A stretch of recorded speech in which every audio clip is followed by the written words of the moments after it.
Good morning, everyone. It's Friday, November 20th, 2009. We do have some northwest swell still lingering in the water. It's going to be backing down a little bit overnight. You still have some wind swell that'll be moving in then, though, over the weekend. Also, another swath of ground swell headed our way, though, for Sunday for a bump up. Also, it looks like after conditions may deteriorate a little bit tonight, they'll be improving on Sunday when that burst comes in. So I'm going to show you why all that's coming together on the models and everything that's going on. That could be bringing us also a mild Santa Ana next week, although surf might be dropping off then. We are, though, looking at something coming our way from the Aleutians for the 25th on Wednesday, and it also looks like we could maybe see some sizable northwest swell head our way around the 27th. So I wanted to show you everything that's happening on the models right now. This is what's going on right now.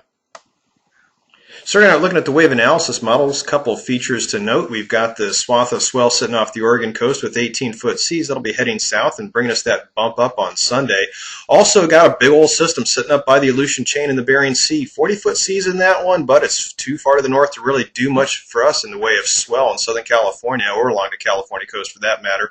Moving the models forward in time, we can see that swell moving our way, though, from the north. We've also got that system in the Bering Sea just breaking apart. Not a whole lot happening in that area. But then look what happens in the Western Pacific. A little dot of red starts showing up here on the 66-hour plus models. Doesn't look like much till you move the models forward in time. You can see that start growing into 35 Cs, and then moving toward our swell window a lot better. That's at a lower latitude, so very far south of the Aleutian, just north of Hawaii, only holding 35 foot Cs, but angled much better to bring us some west-northwest swell that could be headed our way for the 27th.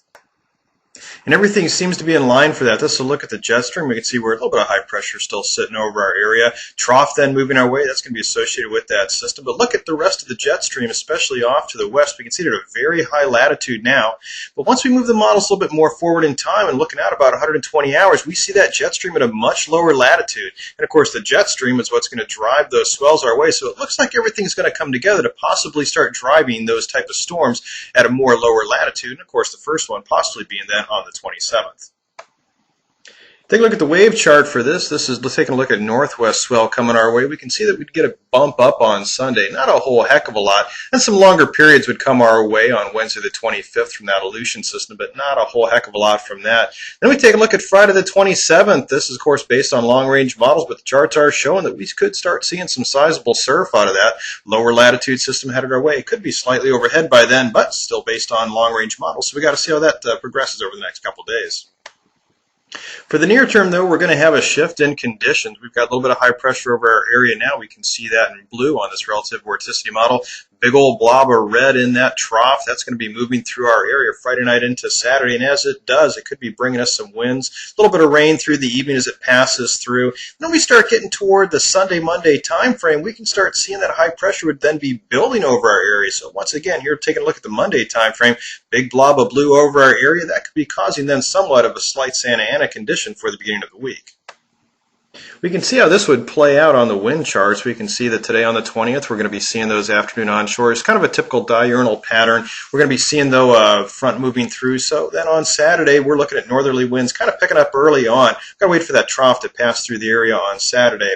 Then Sunday, high pressure backfilling would be causing an offshore effect to start occurring on Sunday the 22nd. And that's when that other swath of northwest swell would come in. So conditions are looking to be fair then.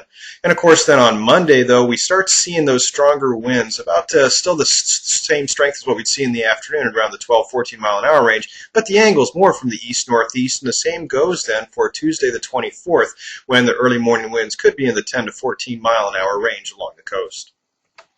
So that's how things are breaking down right now. Once again, we do have some swell moving in over the weekend. They'll be peaking on Sunday, and that's when the conditions are looking to be about the best. A little bit of swath moving in on Wednesday, but really the first half of the week not looking to have much, and Turkey Day not much else either. It does look, though, by the looks of things right now, that on Friday the 27th we could see a decent bump up in surf. As far as weather is concerned, with that system that would be riding at a lower latitude, that's still in question, because as the jet stream lowers to bring swells our way, of course it could drive storms into our coast as well. So got to see how that progresses over the next few days. days, but I'll be keeping you posted. You can always check out 24 hours, 7 days a week, my wavecast.com site.